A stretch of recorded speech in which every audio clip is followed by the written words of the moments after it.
And in this next part of class, what I want to talk here about is how we don't want to overdo it in terms of how language can sometimes be turned into a noun or a determining structure in the same way that the idea of culture became very popular. The idea that language is this thing that determines us has become popular as well. And so in the same way that in the second part of the culture class, we talked about things that you need to be careful of when you use the idea of culture because of the way that people start to think of it out in the world. So, like we learned with the idea of culture, language is always dynamic. It is always changing. It has to be recreated in each generation. It is not something that is perfectly handed down. You have to, in some ways, make it your own. And you learn, it's one of the weird things about language, you learn a lot of the way you speak from your peers, not from your parents.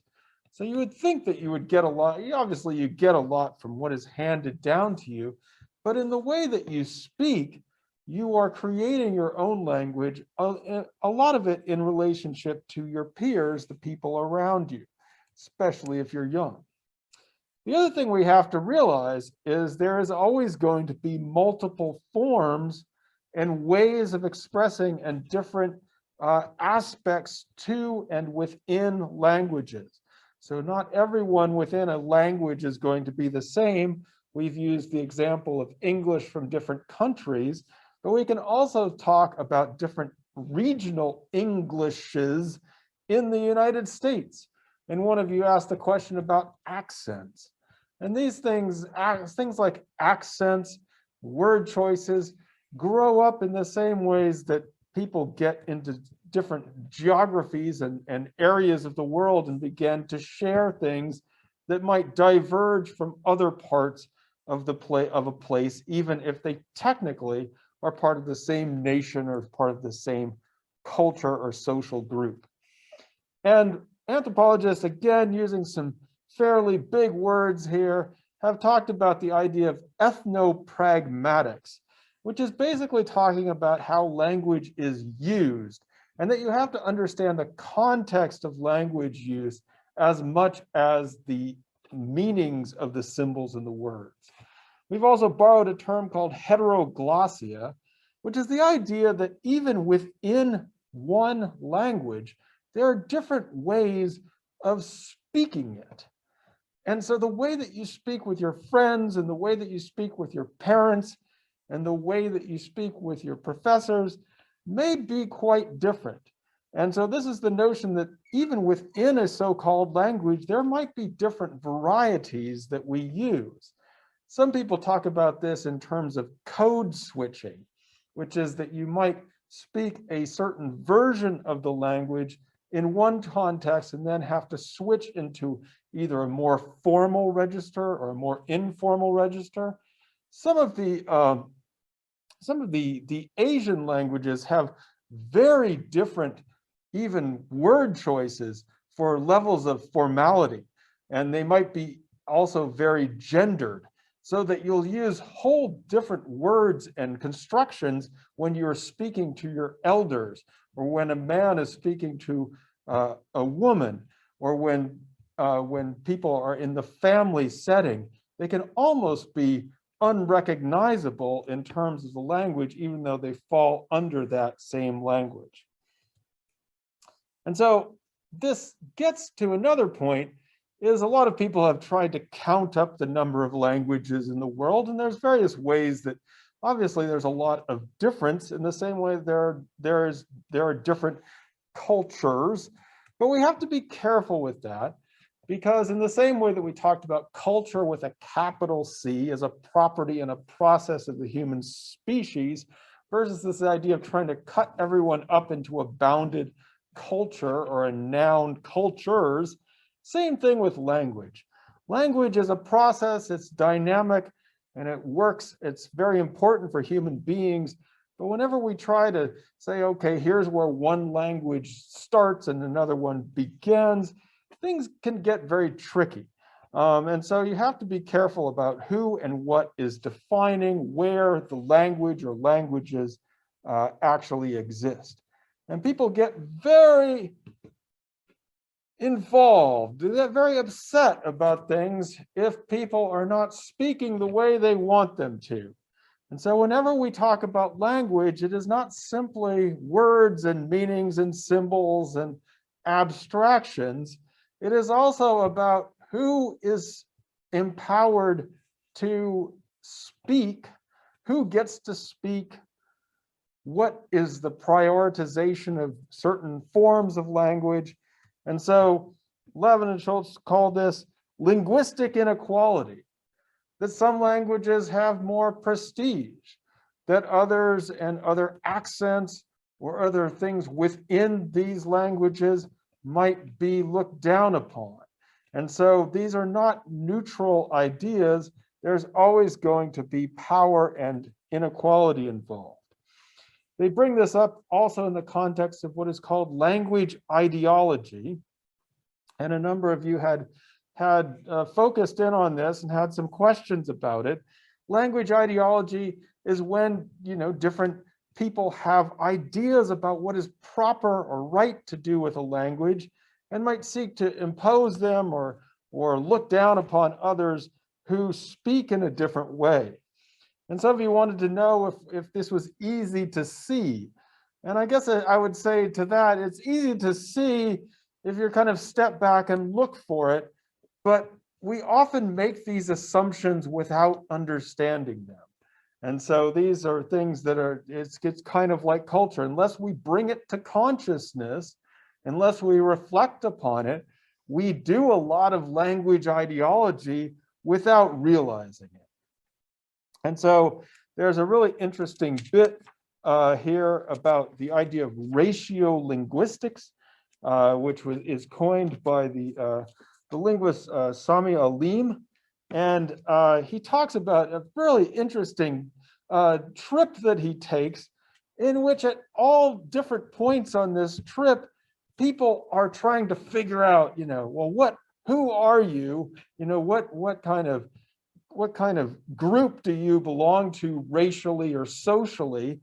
And they would take a guess at his identity, and then they would link it to the way he spoke. And he was kind of doing the same thing with other people.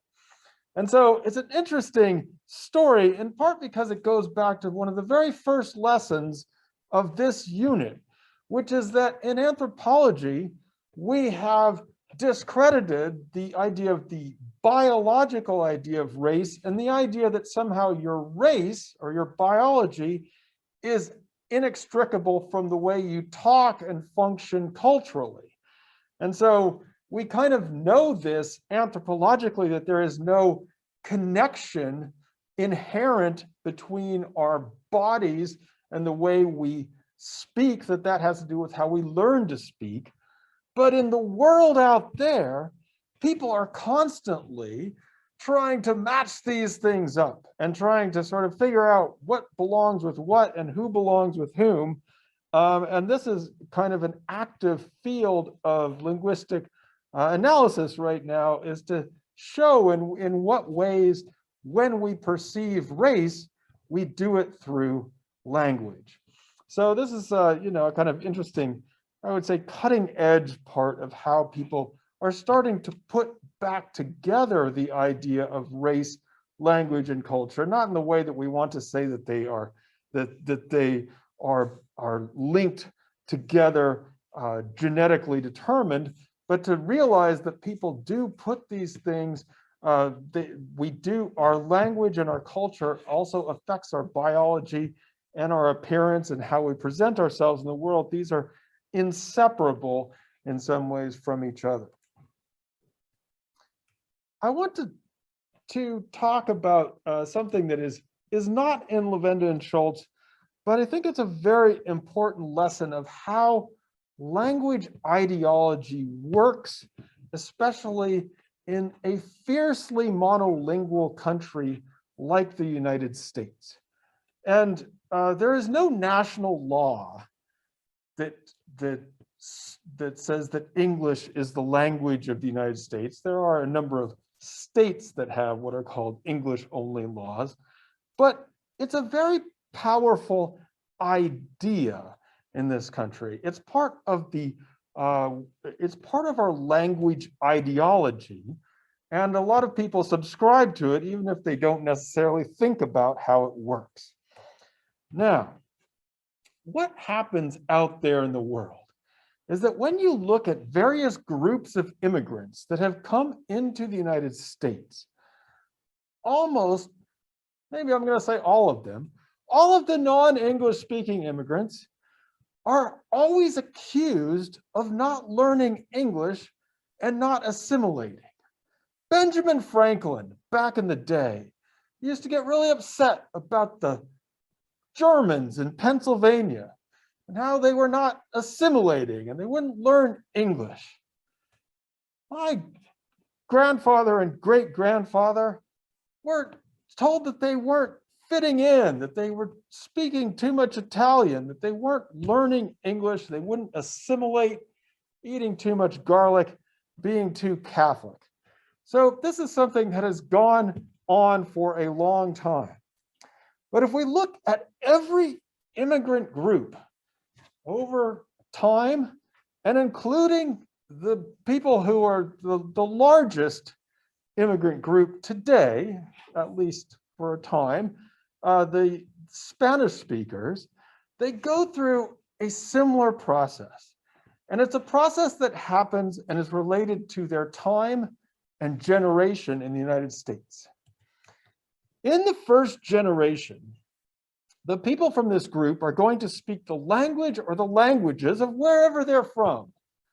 And so, you know, unless people have learned English in school in wherever they're from, which happens a lot, probably more than it did in the old days, they are basically going to be learning English. It's going to be a second or third language when they come into this country for the first time.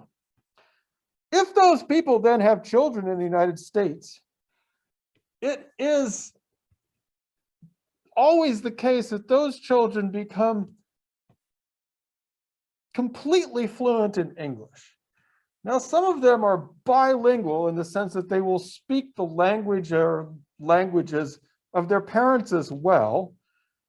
But even in the second generation, a lot of them are not as fluent in their language of their parents as they are in English. So we sometimes call this English plus a little bit of another language. And by the third generation, all you have to do is look at what generation are you as an immigrant. And by the third generation, almost every time, the children are monolingual in English. They may have a little bit of a vestige or a little what we call a sort of leftover, maybe where they know about garlic and have a few Italian words left over. But for the most part, we make people into monolingual English speakers over 2 or 3 generations. And so some people have said that the United States is actually what they call a language graveyard, which means that people come here, people get all upset about the loss of languages in other parts of the world or that we're losing our languages. Well, it happens in the United States because these languages are not prioritized and we want to make them speak English. And so what happens? People lose their language abilities over time. Now, I know this myself because, as I said, if you've looked at my last name, you probably know that my grandparents were from Italy. It's a complicated story about what language they spoke there because Italian had various different parts to it, regions as well. And then my father could understand what his parents were saying, but couldn't speak Italian, so he knew what they were talking about, but he was, basically had English plus a little bit of understanding. And then there's me. Nothing, I know that there's this thing called pasta and pesto, but other than that, I got nothing. And then when I got married, my wife's family is from South Korea. And so her parents spoke Korean, came here as doctors, and so learned English here. She can speak some Korean, but was, born in Queens, and so is, English and a little bit of Korean, I would say. And then our kids, I mean, wouldn't it be nice to have trilingual kids? I mean, it would be awesome. I would have loved it to have kids that could speak Italian, Korean, and English. We'd be like as smart as Teamer over there, speaking 4 languages and be able to go all over the world, travel, communicate. No way, man. My kids are so monolingual English, it's like embarrassing. It's like Oneonta, New York, upstate English. They even have like the Oneonta accent, whatever that is. So, is this a good idea in our country to make people speak English all the time and forget these things? We might wonder about if we're really doing the right thing here. But like I said, I mean, for those of you who have, some knowledge of where people are in terms of how people immigrate here, there's no huge issue here. Over 2 or 3 generations, they'll be monolingual English, and that'll be it. You won't know anything. A little bit of this is changing, a tiny bit, because people they stream things and they can go and travel different places where we used to be able to. So there might be some more vestiges around, and certain people like to try and now preserve their language in a way that they might not have been in the past. But for the most part, this is still the story of the United States. So that's how language ideologies can work in an issue like immigration. Like I said, people get crazy about this. You may have noticed some of them are even become politicians. They get crazy about what kind of language people speak. All right, we also have the famous module 4 here, our last module. Very exciting stuff about grammar, phonemes, and morphemes and stuff. Just want to highlight a couple sentences from this module 4. The first is one of my favorite phrases from Sapir. You may remember him from the Sapir-Whorf hypothesis. He said lectured in 1921, he said, all grammars leak. And I think what he meant by that, or what Lavin and Schultz say he meant by that, is that as we try to codify and to make rules and to try and understand languages as rule bound, people are always, changing the language and doing creative things with it. And so you're never going to be able to kind of completely rule-like describe a language. It's an interesting thing to do. It's something that can lead to lots of insights, but we have to be aware that the formal rules do not encompass what the language is saying. And so we can talk about people's throats and the sounds that they make. But as Lavin and Schultz say at the end of this, the metaphors that we use and what we use for various people and things, if we don't know the context in which it's being used, then we sometimes even lose the reference points or the meanings. So a lot of what we do in language is very contextual. It's very situated. And if you lose that context, you're going to lose a lot of the meaning. So this is, something that we need to know because, like I said before, the same words, the exact same words, and even words that we might agree on their meaning can have very different effects on on us based on how and it's being used.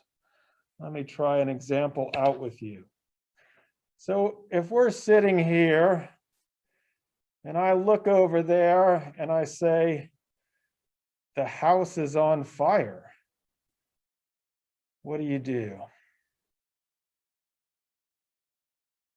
Well, it doesn't make sense.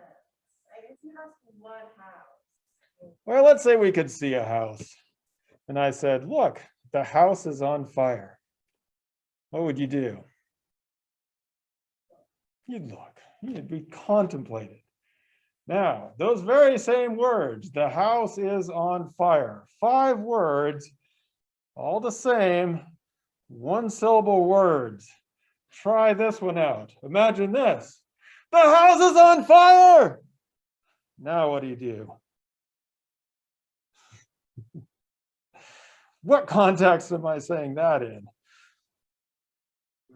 We're in the house. You get out of the house, right? It induces you not to look, but to run, or to, what are you supposed to do? Stop, drop, and roll, whatever you have to do. Make your plan to get out of the house. So again, the context, the calls, those closed call expressions are still with us, and they have a very different effect based on, the tone of what's going on. So that's it. I needed something that would say, this class is done, like that. That's better.